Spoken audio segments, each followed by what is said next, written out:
안녕하세요. 저는 오늘 발표를 하게 된 서울대학교 민세원이라고 하고, 이렇게 회사에서 발표하게 된 게 처음인데 네이버에서 발표를 하게 돼서 굉장히 기쁘고요. 제안해주신 김성훈 교수님께 감사드립니다. 먼저 제 소개를 잠깐 하겠습니다. 저는 현재 서울대학교 4학년이고 곧 졸업을 앞두고 있는데 졸업 후에 대학원에 가려고 준비를 하고 있고요. 작년부터 올해 초까지 유니버시티 오브 워싱턴에서 NLP 관련 연구를 했습니다. 그래서 그 얼마 전에 네이버에 다녀가셨던 서민준 선배님과 함께 일을 했고 그 다른 두 지도 교수님과 함께 연구를 해서 세 개의 퍼블리케이션에 참여를 했고요. 여기서 제가 리드한 페이퍼는 하나입니다. 그래서 사실 오늘 어떤 내용을 발표할지 고민을 했는데 아마 서민준 선배님이 다녀가시면서 본인이 리드하신 페이퍼는 많이 발표를 해서 다루신 것 같아서 저는 제가 리드한 페이퍼 위주로 발표를 하려고 합니다. 근데 제가 연구 경험이 많지 않다 보니까 제 연구만 가지고 45분을 채우기는 어렵지만 그리고 여기 앉아 계신 분들이 더 경험이 많기 때문에 제가 배울 게 더 많지만 그래도 제가 연구를 하면서 약간 가치관 같은 걸 쌓은 게 있고 또 어떤 연구를 하면 좋겠다고 생각한 것들이 있기 때문에 그런 걸 좀 공유하고 피드백을 받을 수 있는 시간이 됐으면 좋겠습니다. 그럼 제가 NLP 연구를 했다고 말씀드렸는데 먼저 내추럴 랭귀지를 연구하는 거에 대해서 먼저 말씀을 드리고자 합니다. 인공지능을 공부하는 우리 모두의 목표는 휴먼 레벨에 도달하는 것일 텐데요. 현재 기계 상태를 보면 사실 휴먼 레벨과 너무나도 큰 갭이 있습니다. 잠깐 컴퓨터 비전과 비교를 하자면 컴퓨터 비전은 딥러닝이 나오면서 대부분의 태스크들이 휴먼 레벨에 꽤 가깝게 도달했다고 해요. 근데 그에 비해서 내추럴 랭귀지는 딥러닝의 베네핏을 그만큼은 받지 못했고 따라서 아직까지도 갭이 굉장히 큽니다. 그래서 우리의 관심사는 이 갭을 줄이는 것일 텐데요. 사실 여기는 두 가지 접근 방법이 존재할 수 있습니다. 첫 번째는 저희가 굉장히 어려운 휴먼 레벨 태스크에 바로 도전을 하는 겁니다. 그러면 이제 우리는 그 태스크에 굉장히 전문적으로 될 수 있으면서 동시에 그 태스크만 해결하면 그 아래에 있는 되게 작고 더 쉬운 문제들은 쉽게 해결할 수가 있습니다. 근데 두 번째 어프로치는 그와 반면에 한 번에 너무 어려운 태스크에 도전하지 말고 그 중간에 있는 작은 태스크들을 먼저 해결해서 단계적으로 어려운 태스크에 도전하자라는 것일 것입니다. 그럴 경우에는 좀 더 중간중간 태스크들을 해결하기가 쉽겠죠. 저는 두 어프로치 다 필요하다고 생각을 하지만 제 가치관은 아무래도 두 번째에 가깝습니다. 그러니까 단계적으로 갈 경우에는 우리가 좀 더 쉽게 휴먼 레벨에 도달할 수 있지 않을까라고 생각을 합니다. 그러면 이런 경우에 중요한 것은 뭐냐면 인터미디어 태스크를 잘 정의하는 것인데요. 왜냐하면 인터미디어 태스크는 현재 기계의 퍼포먼스에서 너무 떨어지지 않으면서도 동시에 그 방향이 휴먼 레벨을 향해 있기 때문에 이런 식으로 나아가면 휴먼 레벨에 도달할 수 있어야 합니다. 따라서 이 중간 태스크를 잘 정의하고 이런 문제를 풀어나가는 것이 굉장히 중요한 역할을 할 것입니다. 따라서 저는 오늘 발표를 이렇게 세 가지로 구성을 했는데요. 첫 번째는 먼저 QA에 있어서 현재 기계의 그 퍼포먼스가 어느 정도인지, 기계가 잘하는 것이 무엇이고 잘 못하는 것은 무엇인지 분석을 하는 거고요. 두 번째는 그럼 이 현재 상태에서 어떻게 확장을 해나갈 수 있을지, 그리고 세 번째는 제가 그 확장 방법 중 하나로 트랜스 러닝을 말씀드릴 건데 제가 ACL에서 발표했던 QA에서의 트랜스 러닝에 대해서 발표를 하도록 하겠습니다. 그럼 먼저 현재 상태를 먼저 말씀드리고자 하는데요. 우선 퀘션 앤서링에 대해서 간단히 소개를 해보겠습니다. 우선 쉽게 말하면 시스템이 퀘션을 받아서 앤서를 내놓는 것이 퀘션 앤서링 시스템이 해야 될 일일 것입니다. 근데 사실은 퀘션뿐만이 아니라 여기 컨텍스트라는 것도 존재를 하는데요. 이 컨텍스트는 퀘션이 나오게 된 맥락 그리고 답을 구하기 위해 필요한 어떤 내용입니다. 이 컨텍스트는 여러 개가 될 수 있는데 데이터베이스와 같은 스트럭처럴 데이터 또는 그냥 플레인 텍스트 또는 우리가 다이얼로그를 하고 싶다. 그럼 다이얼로그 히스토리가 또 컨텍스트가 될 수 있고 또는 그냥 웹 데이터가 컨텍스트가 될 수도 있겠죠. 제가 오늘 주로 다루고자 하는 내용은 그냥 플레인 텍스트가 컨텍스트로 이루어져 있을 때의 퀘션 앤서링인데요. 사실 저 맨 앞에 있는 스트럭처럴 데이터의 경우에는 몇 년 전까지 연구가 굉장히 많이 된 분야입니다. 그런데 저희가 가진 모든 데이터를 다 데이터베이스화 할 수는 없잖아요. 그래서 플레인 텍스트가 컨텍스트로 주어졌을 때를 다뤄보는 게 의미가 있겠다라고 해서 최근에 많이 연구가 되고 있고, 용어로는 컨텍스트 베이스 QA 또는 머신 컴프레이션이라고 하는데, 저 용어 자체도 작년부터 많이 쓰여질 정도로 굉장히 최근에 연구되기 시작한 분야입니다. 사실은 현재 모델의 상태라는 거를 말하기가 좀 어렵죠. 왜냐면 한 문장으로 정의되는 건 아니니까요. 근데 저는 여기서 스탠포드 퀘스천 앤서링 데이터셋이라고 스쿼드라고 부르는데, 스쿼드에 대한 분석을 좀 하면서 시작해 보려고 합니다. 왜냐하면 스쿼드가 굉장히 이례적으로 작년 상반기에 나와서 굉장히 QA 커뮤니티에 큰 임팩트를 줬고, 그만큼 정말 유명했고 많은 사람들이 이 데이터셋에 도전을 했고, 실제로 기계의 능력을 많이 향상시킨 데 큰 공헌을 한 데이터셋이기 때문입니다. 그러면 먼저 스쿼드가 어떤 태스크인지 먼저 살펴볼 텐데요. 여기 보시면 첫 번째 박스에 사우선 캘리포니아에 대한 내용이 막 나와 있죠. 제가 중간에 끊긴 했는데 이거는 사우선 캘리포니아에 대한 위키피디아 아티클에서 한 단락을 갖고 온 것입니다. 그리고 질문이 나와 있는데요. 이거 질문의 답이 뭘까요? 이렇게 소칼이겠죠. 근데 이 스쿼드에서 특이한 점은 뭐냐면 답을 그냥 내는 게 아니라 컨텍스트 안에서 골라야 합니다. 즉 컨텍스트 안에서 어디서부터 어디까지가 답이다라고 뭔가 스팬 형식으로 정하기 때문에 이걸 스팬 앤서라고 하고요.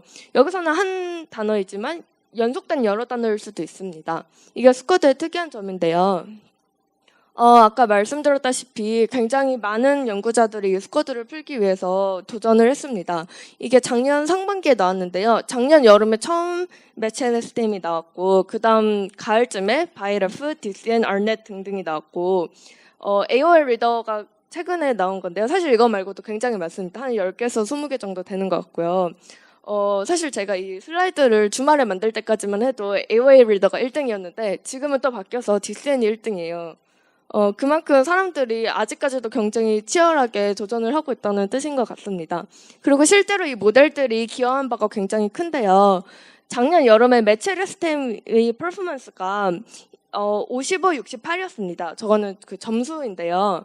55, 68에서 그 주말까지 1등이었던 AOL 리더의 점수가 78에서 85입니다. 그러니까 사실 1년도 안 지났는데 굉장히 크게 올랐죠. 게다가 휴먼 퍼포먼스가 82, 91인데요. 그러면 작년 여름까지만 해도 휴먼 퍼포먼스 한 절반 정도였다가 지금은 사실 갭이 거의 없습니다.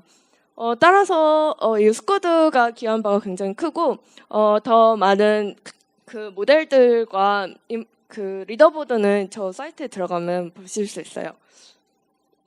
그러면 이제 이 스쿼드가 그렇게 많은 사람들이 달려들어서 굉장히 좋은 성과를 얻었는데 왜 퍼블리를 했을까? 왜 임팩트가 컸을까? 분석을 좀 해보았습니다.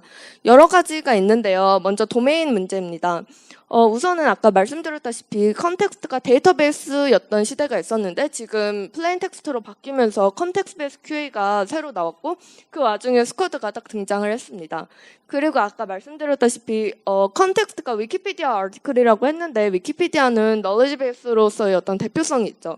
그리고 퀘션이 real question인데 이건 무슨 얘기냐면 연구자들이 연구를 위해 임의로 만들어낸 질문들이 아니라 정말 일반 사람들이 정말 궁금해서 질문한 그런 질문들로 이루어져 있다는 뜻입니다. 그 다음에 태스크가 스팸 베이스드 앤서라는 것이 또 한 가지 중요한 부분인데요. 이거를 위해 다른 데이터셋과 잠시 비교를 하고자 합니다. 먼저 앞에 두 개 있는 위키QA와 CNN 데일리메일은 스쿼드가 나오기 전에 굉장히 유명했던 데이터셋인데요. 먼저 위키QA를 보시면 굉장히 유사합니다. 질문이 있고 컨텍스트가 똑같이 위키피디아 아티클입니다. 근데 차이점은 뭐냐면 얘는 앤서를 바로 내는 게 아니라 컨텍스트가 여러 문장으로 되어 있으면 각각 문장을 보면서 이 문장이 질문에 대한 답을 줄 수 있느냐 없느냐를 yes or no로 클래시피케이션 하는 것입니다. 따라서 굉장히 흥미롭긴 하지만 사실 우리가 원하는 건 이 문장이 질문에 답을 할 수 있냐가 아니라 딱 답을 내는 걸 원하죠. 따라서 약간은 리워드와 차이점이 있습니다. 그럼 CNN 델리메일은 뭐냐면 보시면 아시다시피 질문에 빈칸이 있고 빈칸을 채워 넣는 게 태스크입니다. 그리고 여기 엔티티라는 게 나오는데 엔티티들 중에서 고르는 게 태스크입니다. 그럼 이것도 흥미롭긴 하지만 사실 우리가 질문할 때 빈칸으로 질문하진 않잖아요. 그렇기 때문에 약간은 리워드와 차이점이 있습니다. 반면 스쿼드는 우리가 질문을 하면 딱 답을 내놓기 때문에 좀 더 우리가 원하는 QA에 가깝죠. 그리고 맨 마지막은 MS 마르코라고 이건 사실 스쿼드 이후에 나온 데이터셋입니다. 근데 이것은 꼭 스팬으로 골라야 되는 게 아니라 그냥 프리폼 앤서예요. 그러니까 뭐든지 답이 될 수 있습니다. 그러면 이게 리얼 때 더 가까워 보이지만 사실 문제가 뭐냐면 여기 예시에 나와 있지만 이거 답이 light energy, energy of light 어쩌고저쩌고 하고 사실 심지어 문장까지 답이 될 수 있습니다. 이렇게 답이 될 수 있는 게 많으면 문제가 이 기계가 답을 냈을 때 얘가 맞았는지 틀렸는지를 자동으로 알기가 굉장히 어렵습니다. 따라서 MS 마르코와 같은 풀폼 데이터셋도 뭔가 문제가 있기 때문에 스팬으로 하는 게 굉장히 깔끔하죠. 예를 들어 이 예시에서 이 답을 꼭 스팬으로 골라야 된다라고 하면 여기서 답이 될 수 있는 게 라이트 에너지밖에 없겠죠. 그러면 이 모델이 맞췄는지 틀렸는지 쉽게 알 수 있기 때문에 굉장히 깔끔하게 이밸리에이션을 할 수 있습니다. 이렇게 태스크가 스팬 베이스 앤서로 하도록 하는 게 스쿼드가 처음이었고 그것에 대한 임팩트가 굉장히 컸다고 할 수 있습니다. 세 번째는 제가 proper difficulty라고 했는데 이게 사실 흥미로운 부분인데요. 만약에 스쿼드 난이도가 너무 쉬웠다면 어땠을까요? 그러니까 사람들이 별로 도전도 안 했을 거고 이건 굉장히 쉽게 그냥 풀렸겠죠. 근데 만약에 스쿼드가 너무 어려웠다. 그러면 사람들이 흥미를 가졌을 수는 있지만 이걸 해봐도 안 되니까 별로 도전을 안 했을 거고 매트릭의 점수 자체도 별로 변화가 없었을 것입니다.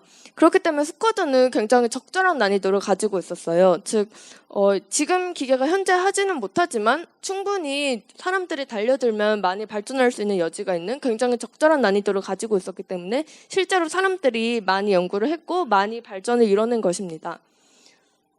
그럼 이 proper difficulty에 대해서 좀 더 말해 보겠습니다. 왜냐하면 이게 그렇게까지 어렵지 않다는 거는 결국에는 스쿼드가 어느 정도 풀린 현재 상태에서는 더 어려운 문제로 확장할 수 있다는 뜻이겠죠.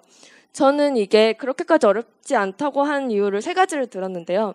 첫 번째는 아까 컨텍스트가 한 단락이라고 말씀을 드렸는데 사실 위키피디아 아티클은 되게 길잖아요. 따라서 컨텍스트 길이가 사실 좀 짧습니다. 두 번째는 제가 여기 렉시컬 신테릭 이렇게 써놨는데 이 말은 뭐냐면 사실 스쿼드의 질문이 굉장히 복잡한 추론을 요하는 문제가 아니라 사실 단어의 뜻만 알면 어느 정도 풀 수 있는 문제입니다. 즉 어느 정도 패러프레이즈를 할 줄만 알면 풀 수 있는 문제예요. 이 예시는 뒤에 제가 소개를 해드리겠습니다. 세 번째는 스페인 베이스 앤서인데 제가 이게 방금 스트롱 포인트라고 말씀을 드렸지만 사실 우리가 원하는 건 프리폼 앤서인 게 맞긴 하잖아요. 그렇기 때문에 이것도 역시 뭔가 한계점 중 하나라고 볼 수 있습니다. 아까 제가 말한 패러프레이즈 얘기를 위해서 다시 아까 예제를 갖고 와봤는데요. 여기 질문을 사실 자세히 보면 Southern California often abbreviated as 이게 저 첫 문장이랑 거의 그대로 일치합니다. 즉 이거는 사실 매치만 잘해도 어느 정도 풀 수 있는 문제예요. 근데 만약에 제가 질문을 조금 바꿔서 What does SoCal stand for 하면 약간 의미가 달라지긴 했지만 여전히 Southern California라고 대답을 해야겠죠. 그리고 실제로 구글에 치면 답이 나옵니다. 근데 스쿼드에 트레인된 모델은 이걸 맞추지 못해요. 그 바이데프 모델에 대한 데모가 제가 링크를 올려놨는데 이 데모를 이용해 보시면 얘가 어떤 질문을 맞추고 어떤 질문을 못 맞추는지 좀 볼 수 있는데요. 제가 원래 질문을 이렇게 서밋을 했더니 소컬이라고 잘 맞췄습니다. 근데 제가 말을 약간 바꿔서 What does SoCal stand for 했더니 이상한 답을 내놓죠. 이렇게 답을 좀 못 맞추는 모습을 볼 수 있습니다. 네, 그래서 지금까지 현재 기계의 상태, 그러니까 기계의 능력은 스쿼드를 어느 정도 풀 수 있지만 스쿼드 범위에서 벗어나는 문제는 약간 풀지 못한다라고 말씀을 드렸는데요. 그럼 여기서 어떻게 확장할 수 있을지 얘기를 해보겠습니다. 사실은 아까 말했던 그 리미테이션이 그대로 나오겠죠. 그 리미테이션에서 확장을 하면 될 것입니다. 즉 스몰 스케일 컨텍스트가 문제였으면 이걸 라지 스케일로 바꾸면 되고요. 간단한 퀘션이 문제였으면 이걸 좀 더 복잡한 추론을 요하는 문제로 바꾸면 되고 그리고 스팬 베이스 앤서가 문제였으면 프리폼으로 바꾸면 됩니다. 그럼 각각에 대해서 간단하게만 말씀을 드리겠습니다. 첫 번째로 이 large scale 컨텍스트는 사실 스쿼드가 나온 이후로 많은 사람들이 관심을 가졌던 문제입니다. large scale 하는 방법은 세 가지가 있는데요. 첫 번째로 컨텍스트 자체를 길게 하는 것입니다. 두 번째는 컨텍스트를 여러 개 주는 거죠. 세 번째는 오픈 도메인이라고 얘는 컨텍스트가 아예 없는 건데요. 이게 왜 large scale이냐면 사실 컨텍스트가 없다는 건 결국 우리가 가진 모든 웹데이터 또는 모든 위키피디아 아티클을 전부 컨텍스트로 써야 된다는 것이기 때문에 사실은 이게 제일 large scale입니다. 그리고 제가 각각에 대해서 데이터셋을 2개씩 예시를 드러나서 총 6개가 있는데 사실은 이 6개가 다 굉장히 최근에 나온 데이터셋입니다. 여기서 2개가 작년 말에 나왔고 4개가 올해 나왔습니다. 그만큼 최근에 사람들이 이 large scale context에 대한 관심이 많다는 뜻일 겁니다. 근데 그럼 large scale context가 왜 어려울까요?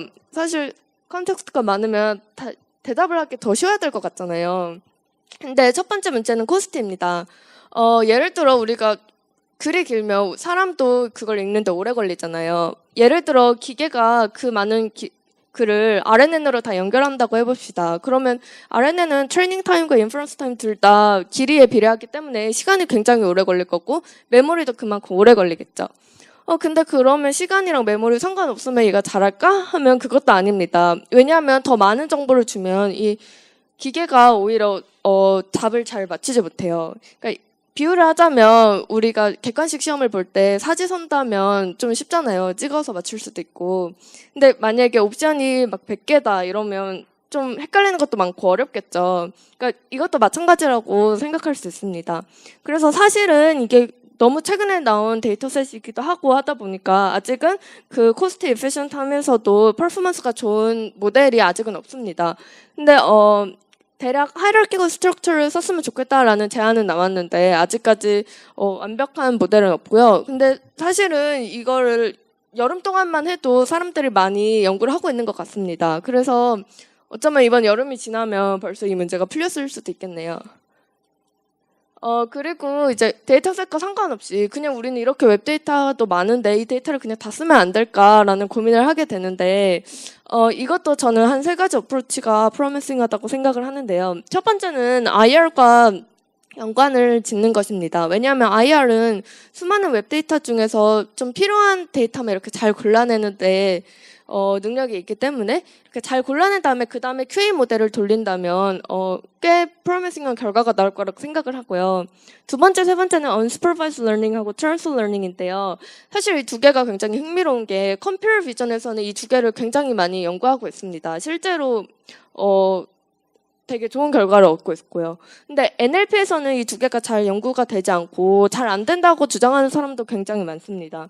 하지만 사실 이 2개가 잘 된다면 굉장히 우리는 많은 베네핏을 얻을 수 있는데요. 예를 들어 어노테이션이 없는 데이터가 우리는 굉장히 많잖아요. 그거를 뭔가 사용할 수만 있어도 굉장히 큰 베네핏을 얻어낼 수 있을 것입니다. 여기까지가 large context 얘기였고요. 그 다음에 아까 제가 질문이 좀 간단하다고 했는데 그럼 좀 복잡한 추론을 할 수 있겠으면 좋겠다라고 했잖아요. 제가 여기 예시를 하나 드러놨는데 혹시 잠시 풀어보실래요? 네네, C죠. 근데 이거랑 아까 스쿼드랑 뭐가 더 어려워 보이세요? 근데 사실은 단어 같은 걸 보면 스쿼드가 더 어려워요. 왜냐면 스쿼드는 위키피디아 베이스인데 위키피디아엔 좀 어려운 단어도 있잖아요. 근데 얘는 사실 7살짜리가 푸는 문제라고 합니다. 그렇기 때문에 단어도 7살짜리 수준 단어밖에 없어요. 그래서 사실 사람이 보면 이게 더 쉬워 보일 수도 있어요. 근데 사실은 이게 QA 모델이 지금 거의 도전 자체를 못할 정도로 이 문제를 안 풀고 있다고 합니다. 왜냐하면 사실 이게 더 복잡한 추론을 요하는 것이요. 스쿼드는 사실 한 문장만 보면 거의 답을 구할 수 있는데 얘는 이 질문을 풀기 위해서는 제임스 더터를 저 첫 문장부터 시작해서 then he went to the grocery store 저 문장 그리고 마지막 문장까지 거의 전부를 쫙 봐야 돼요. 그렇기 때문에 좀 복잡한 추론을 요한다라고 합니다. 이 데이터셋은 MC 테스트라는 데이터셋이고요. 아까 말씀드렸듯이 7살짜리를 위한 데이터셋입니다. 근데 사실 더 어려운 문제도 많아요. 초등학교 수준 문제도 있고 중고등학생 수준의 문제도 있습니다. 근데 이게 너무 어렵다 보니까 사실 저 MC 테스트가 2014년인가 5년에 나왔는데 저거를 푼 모델을 찾아볼 수가 없을 정도로 아무도 저 문제를 해결하고 있지 않고 또 아까 스쿼드가 proper difficulty를 갖고 있기 때문에 유명했던 것과 달리 얘는 너무 어렵기 때문에 사람들이 별로 도전하지 않게 됩니다. 근데 왜 그러냐 하면 사실은 최근 NLP는 딥러닝의 베네핏을 많이 받았잖아요. 근데 딥러닝이 어떤 단어의 뜻 이런 거를 아는 거는 잘하는데 이런 복잡한 추론은 잘 못한다고 합니다.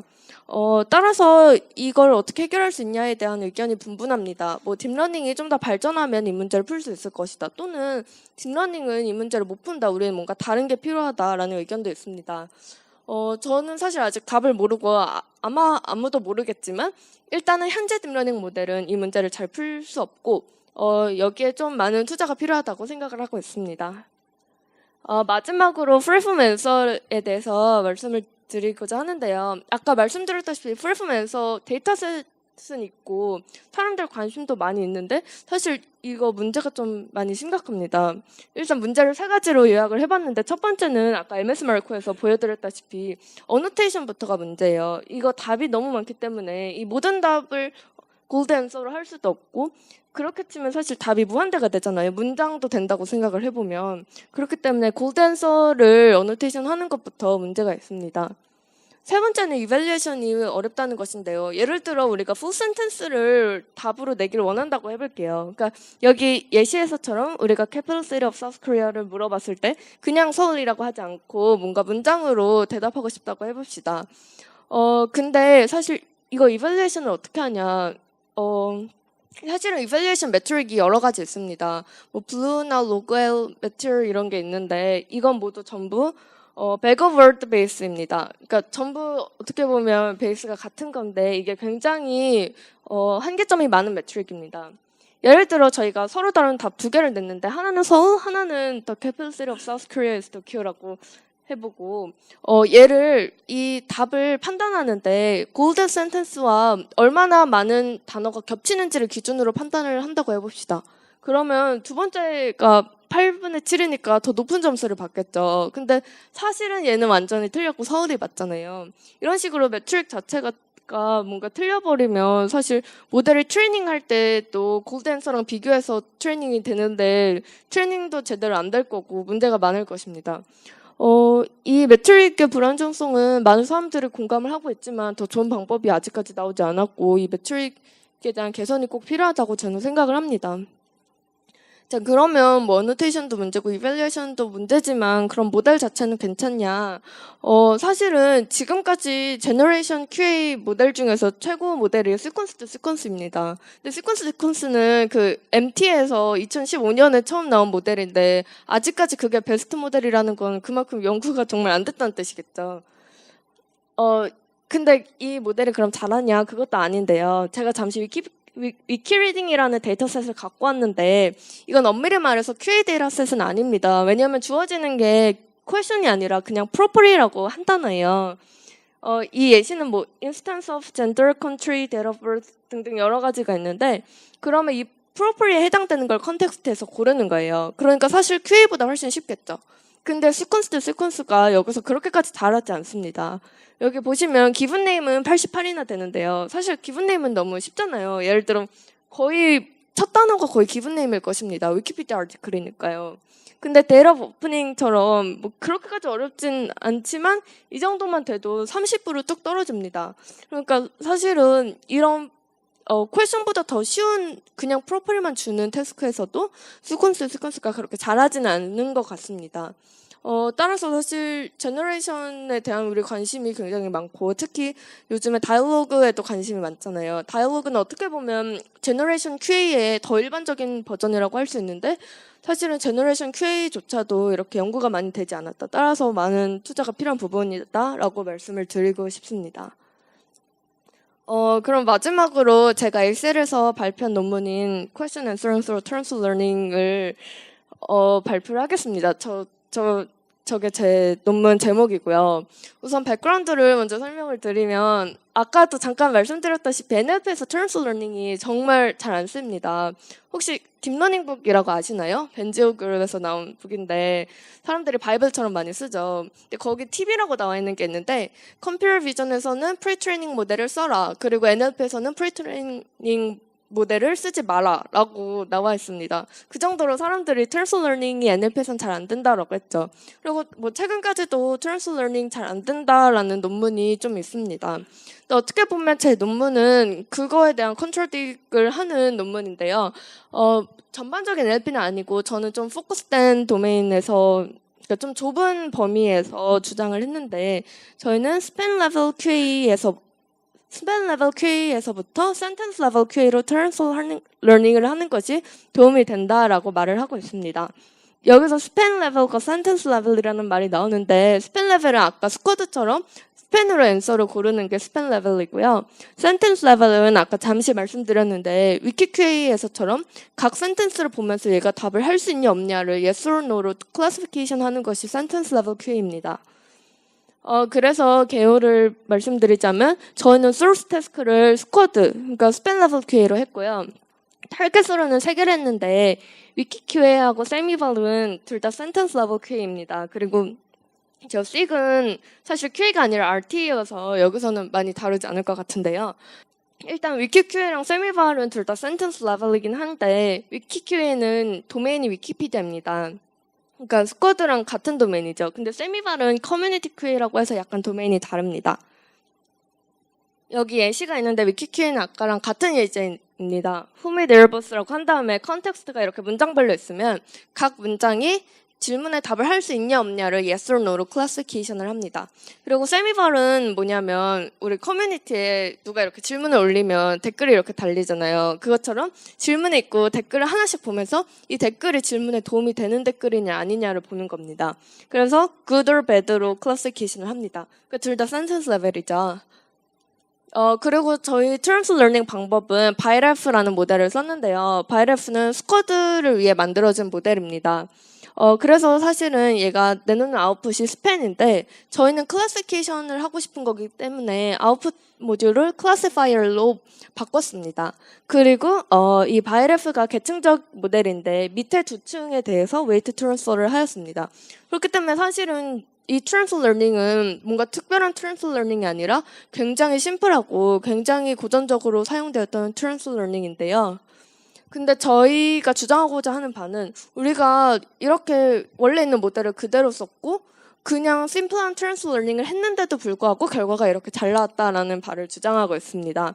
여기 보시면 파란색이 제 모델이고 초록색은 그 전에서의 베스트 모델인데요. 파란색에서 제일 높은 것과 예전 랭크원을 비교해보면 위키QA의 경우에는 9%나 차이가 납니다. 근데 이게 흥미로운 점이 뭐냐면 위키QA가 아까 말씀드렸다시피 스쿼드가 나오기 전에 굉장히 사람들이 많이 연구를 했던 데이터셋이고 이 데이터셋을 풀기 위해서 모델이 굉장히 많이 만들어졌습니다. 근데 저희는 그냥 모델도 새로 안 만들고 그냥 스쿼드에서 쓰였던 모델을 그대로 썼고 트랜스 러닝만 했을 뿐인데 그 많은 사람들이 겨우 만들었던 74에서 9%나 퍼포먼스를 올렸다라는 것이 저희의 포인트입니다. 그리고 세미발 같은 경우에는 사실 그만큼 차이가 많이 나진 않지만 1% 능가를 했는데요. 세미발 같은 경우에는 도메인도 다른데도 불구하고 트랜스 러닝을 통해서 이만큼 우리가 베네핏을 얻었다라고 하고 있습니다. 그리고 잠시 SIG 이게 그 RT 데이터셋인데 아까 제가 이게 QA가 아니라고 했잖아요. 근데 잠시 비교를 하면 이것도 2% 저희가 베네핏을 얻었습니다.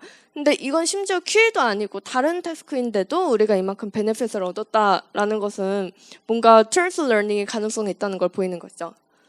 근데 그러면 여기서 저희가 의문점이 드는 게 트랜스 러닝은 사실 비슷한 태스크끼리 트랜스 러닝을 하는 게 더 잘 돼야 될 것 같습니다. 근데 저희는 스팬 레벨에서 센텐스 레벨로 했잖아요. 그럼 이게 똑같이 센텐스 레벨에서 센텐스 레벨이면 더 잘 되지 않을까라는 생각이 들죠. 그래서 저희는 스쿼드가 사실 스팬 레벨 QA 데이터셋이긴 하지만 얘를 쉽게 센텐스 레벨로 바꿀 수가 있거든요. 그래서 얘를 센텐스 레벨로 바꿔서 이름을 그냥 스쿼드 T라고 하고 이 스쿼드 T에서 위키QA나 다른 타겟 데이터셋으로 트랜스 러닝을 했습니다. 그런데 우리의 예상과는 달리 이게 더 잘 안 되더라라는 결과를 얻었는데요. 다시 얘를 잠시 보면 여기 SQT가 그 센텐스 레벨이고 SQ가 스팬 레벨인데 스팬 레벨에서 트랜스 러닝을 했을 때가 더 결과가 좋음을 아실 수 있습니다. 약간 흥미로운 게 요거는 파인 튜닝을 한 거고 그 위에 거는 파인 튜닝을 안 한 건데 파인 튜닝을 안 했을 때는 센텐스 레벨이 파인 튜닝을 하면 차이가 많이 벌어지는 걸 알 수 있습니다. 그래서 이게 사실은 굉장히 이상한 일이죠. 그래서 왜 이렇게 될까? 이거에 대한 정답은 저도 모르지만 저희가 몇 가지 어널리시스를 좀 했는데 페이퍼 몇 개 더 있는데 여기서 하나만 갖고 와봤는데요. 이건 뭐냐면 바이레프가 attention layer이라는 게 있거든요. 그걸 보면 퀘션과 컨텍스트끼리 어텐션을 어떻게 했는지를 나타낼 수가 있습니다. 그럼 여기에 보면 이 세로가 퀘션이고 괄호가 컨텍스트고요. 똑같은 표가 이렇게 두 개씩 있는데 탑이 그 센텐스 레벨에서 프리트레인한 거, 그리고 밑에 거가 스팬 레벨에서 프리트레인한 것입니다. 그러니까 밑에 거가 실제로 결과가 더 좋았고 근데 위에 게 왜 안 좋지? 라고 저희가 궁금해했던 그거죠. 근데 여기서 보시면요. 여기 왼쪽에서 보시면 스템스라는 게 퀘션에 있고 밑에 스템이 있죠. 컨텍스트에. 근데 이 스템스와 스템은 사실 같은 미닝이잖아요. 근데 보시면 밑에 것만 빨간색으로 되어 있고 위에 거는 빨간색이 없습니다. 즉 밑에 모델만 스템스와 스템이 결국에는 같은 단어이다라는 걸 잡아냈다는 뜻이죠. 그리고 마찬가지로 옆에 그림을 보시면 에어버스하고 에어크래프트, 에어로스페이스가 있는데 이거 전부 비슷한 의미 단어입니다. 근데 아래 모델만 그들끼리 비슷하다는 걸 잡아냈고 위에 거는 그런 걸 잡아내지 못한 걸 확인하실 수 있습니다.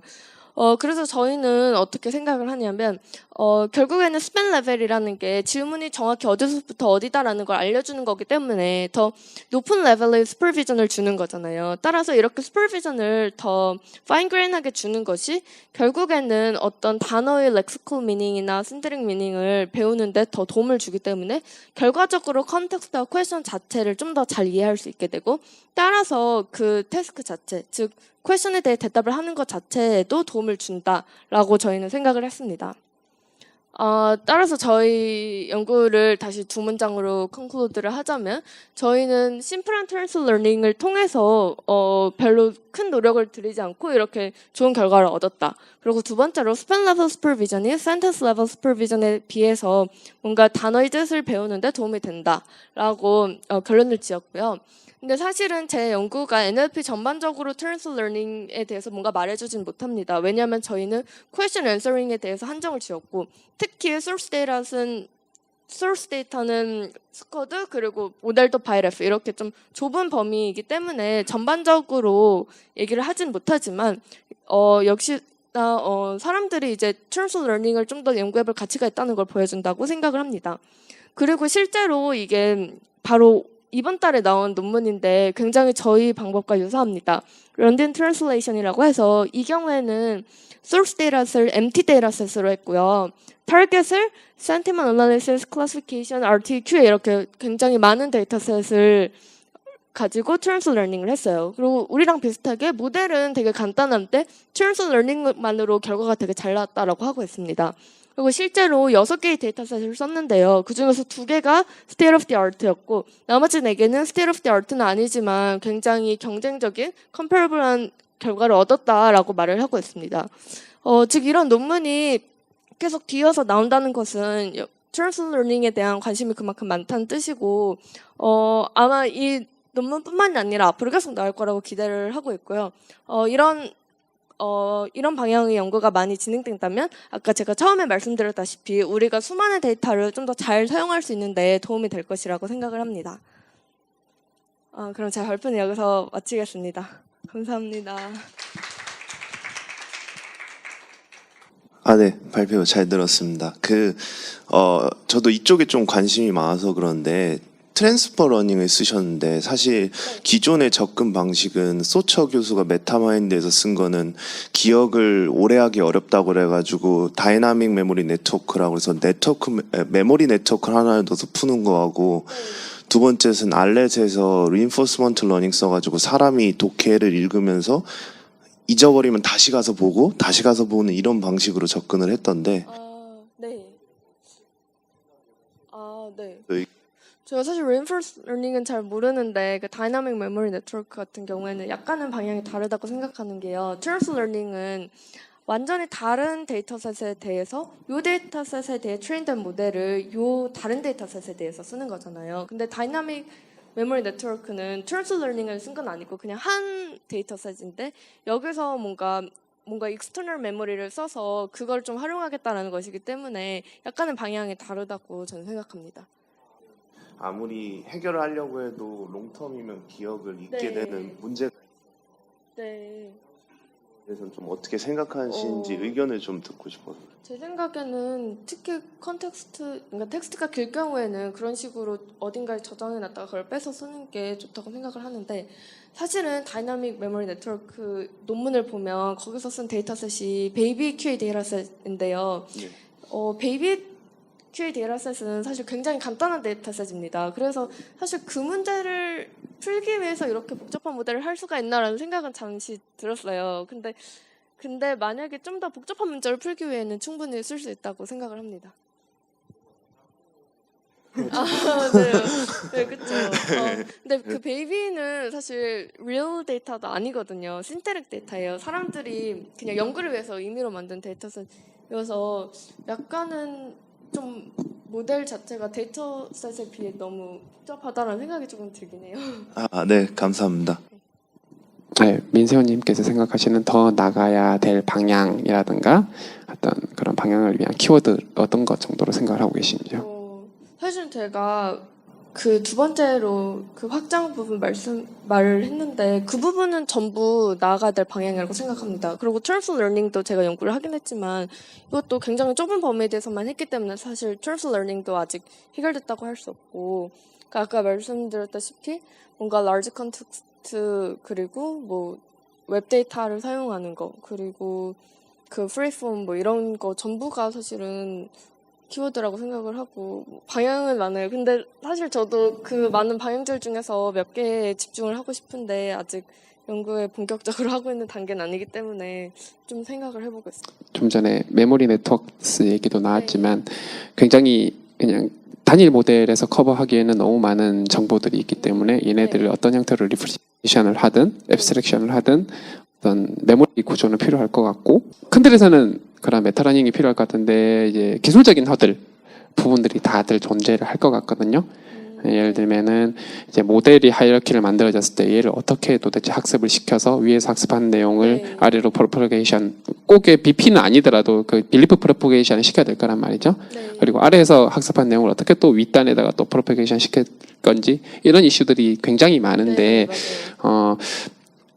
그래서 본인이 가장 하고 싶은 포커싱을 하고 싶은 부분은 어느 쪽이실까요? 저는 아까 잠깐 얘기했던 IR과 컴바인을 하는 게 꽤 흥미롭다고 생각을 합니다. 왜냐하면 사실 뉴럴넷으로 엔트엔트로 하면 제일 좋긴 하지만 지금까지 해본 걸 봐서는 엔트엔을 바로 하긴 좀 어렵다고 생각을 해서 그거는 일단 약간 포기하더라도 뭔가 IR이나 데이터 마이닝 같은 것을 좀 밑단에서 하고 위에서는 뉴럴 네트워크를 쓰는 방안으로 하면 좋을 것 같습니다. 이제 IR이 들어가는 순간 네. 이제 쿼리도 리포뮬레이션 해야 되는 부분이 있을 거고 IR 된 결과도 리프레젠테이션을 판단하는 모델에서 네. 쓸 수 있는 형태의 리프레젠테이션이 돼야 되잖아요. 네. 그런 부분까지를 고려했을 때의 어떤 이슈 같은 것들이 있을 것 같은데 어떻게 생각을 하시는지?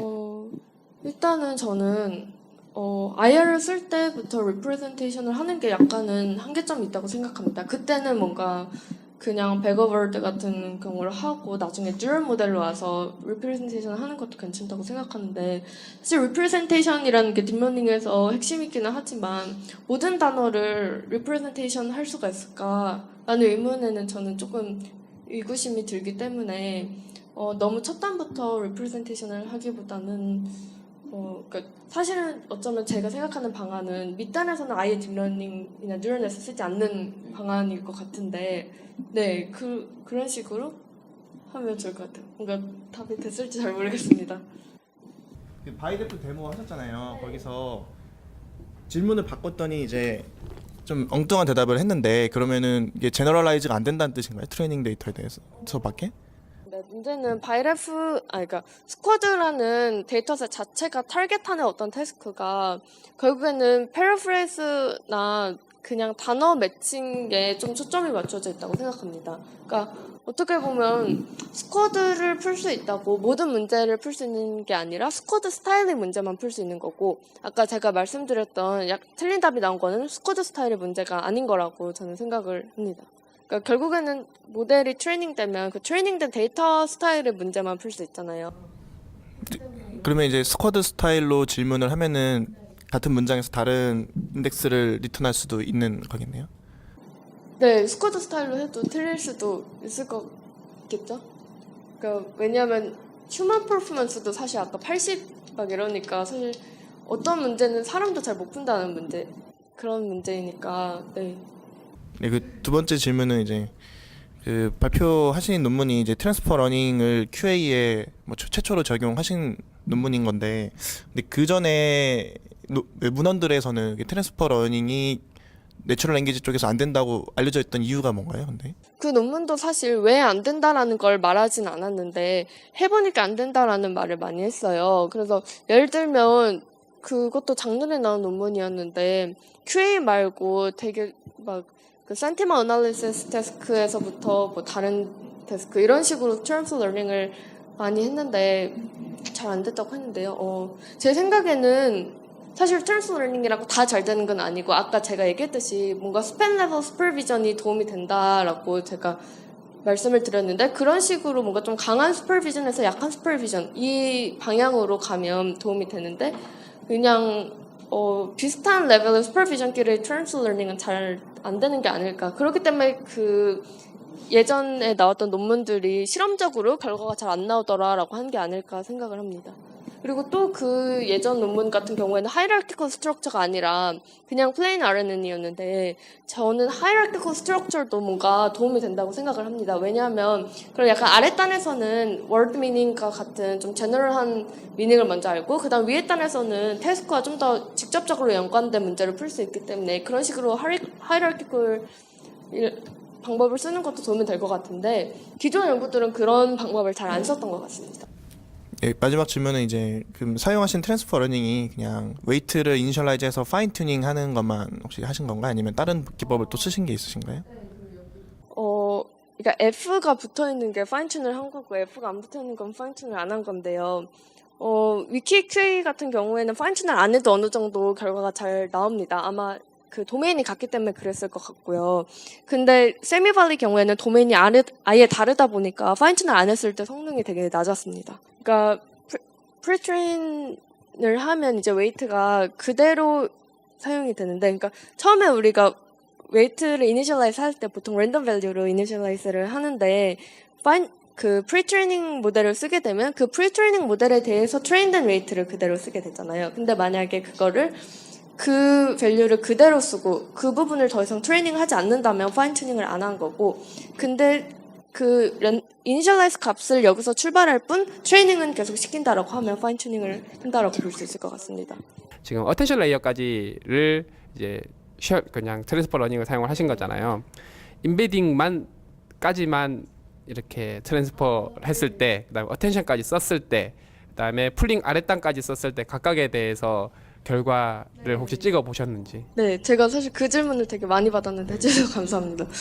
해봤는데 제가 이걸 페이퍼에 넣었어야 되는데 사실 못 넣은 것 같아요. 리뷰가 한 소리 했을 것 같은데요, 그거 가지고. 아니 리뷰에서 그 소리를 안 했더라고요. 네. 넣을 걸 그랬네요. 그러니까 제가 다 해봤는데 일단은 임베딩 레이어만 한 거는 잘 안 됐습니다. 왜냐하면 제 생각에는 너무 조금만 트랜스 러닝 하다 보니까 그거에 대한 베네핏이 별로 없는 것 같았어요. 그리고 어텐션 레이어까지 했을 때랑 모델링 레이어까지 했을 때는 비슷하긴 했는데 어텐션 레이어까지 했을 때가 좀 더 잘 돼서 저희는 어텐션 레이어로 대부분 했습니다. 그 어텐션 레이어란 게 Q랑 A랑을 코어텐션하는 그런 개념인 네. 건가요? 그러니까 제 생각에는 그 어떤 두 개의 문장을 주어져 있을 때 얘네끼리 관련성을 뭔가 따지는, 쉽게 말해서 관련성을 따지는 거는 태스크와 관련 없이 약간 태스크와 상관없이 좀 할 수 있는 부분이 아닌가, 약간 일반화가 되는 부분이 아닐까, 그래서 이게 제일 잘 되지 않을까라고 생각을 합니다. 반면 모델링 레이어는 약간은 태스크 스페시픽하게 갈 수 있기 때문에 여기까지 하는 것보다는 어텐션 레이어까지 하는 게 좋았다라고 추측을 하고 있습니다. 그럼 이 실험 하시기 전에 임베딩 레이어를 워드투빅이나 글로브 같은 벡터를 쓰셨을 수도 있었을 것 같은데 네, 맞아요. 그럴 때 결과는 어떠했던가요? 바이레프 모델 자체가 원래 임베딩 레이어에서 글로브를 쓰긴 합니다. 근데 글로브만 쓴 건 아니고 이 임베딩 레이어가 사실은 캐릭터 레벨 임베딩하고 월드 레벨 임베딩하고 그다음에 프레이즈 레벨 임베딩까지 좀 복잡한데 그 중에서 월드 임베딩 할 때는 글로브를 썼어요. 네. 네, 그 트랜스퍼 러닝에 관해서 질문을 드리고 싶은데요. 보통 NLP에서는 그 태스크마다 적용할 수 있는 그 뉴럴넷의 구조가 굉장히 상이한 경우가 많고, 심지어 같은 태스크 내에서도 그 스쿼드에 적용하는 모델 같은 경우에도 굉장히 모델의 아키텍처들이 굉장히 다르잖아요. 그래서 그런 의미에서 서로 어떠한 뉴럴넷의 웨이트나 그런 것들이 트랜스퍼 되기가 상당히 어려운 부분들이 있고, 그래서 굉장히 로우 레벨의 워드 임베딩의 워드수백이나 글로브 같은 것만 주로 트랜스퍼 러닝을 했던 것 같은데, 그래서 그러한 지금 같은 경우는 같은 모델을 썼기 때문에 굉장히 트랜스퍼 러닝을 하기가 용이했던 것 같은데요. 만약에 태스크가 조금 달라지거나 같은 태스크에 대해서도 조금 다른 접근을 하기 위해서는 굉장히 좀 다른 아키텍처를 사용할 수가 있잖아요. 그럴 때 트랜스퍼 러닝을 어떻게 좀 더 효율적으로 할 수 있을까가 궁금합니다.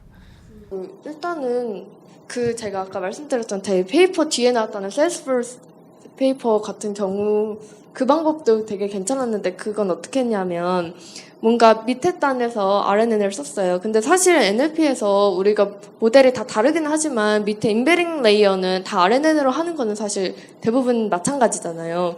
그래서 그 인베링 레이어 부분만 트랜스퍼 러닝을 하고, 그 위에는 저희는 모델링 레이어까지 갖고 좀 유사하지만 완전히 다른 모델이 위에 올 수도 있게 했던 것 같습니다. 그러니까 네, 제 생각에는 밑에 RNN을 쓰는 거는, 그러니까 인베딩 레이어를 쓰는 거, 캐릭터 레벨이든 월드 레벨이든 프레스 레벨이든 그런 부분은 유사하기 때문에 그런 부분까지 공유는 어느 정도 모델이 아예 다르더라도 공유할 수 있는 부분이 아닐까 생각을 합니다. 근데 말씀해주신 것처럼 제 생각에는 완전히 트래디셔널한 방법으로는 한계가 있을 거라고 생각합니다. 그렇기 때문에 지금까지 사람들이 트랜스퍼 러닝이 잘 안 된다고 말했던 거겠죠. 그렇기 때문에 저는 사실 컨벤셔널 트랜스퍼 러닝을 쓰긴 했지만 좀 더 다른 방법이 나와야 될 수도 있을 것 같습니다. 네, 감사합니다.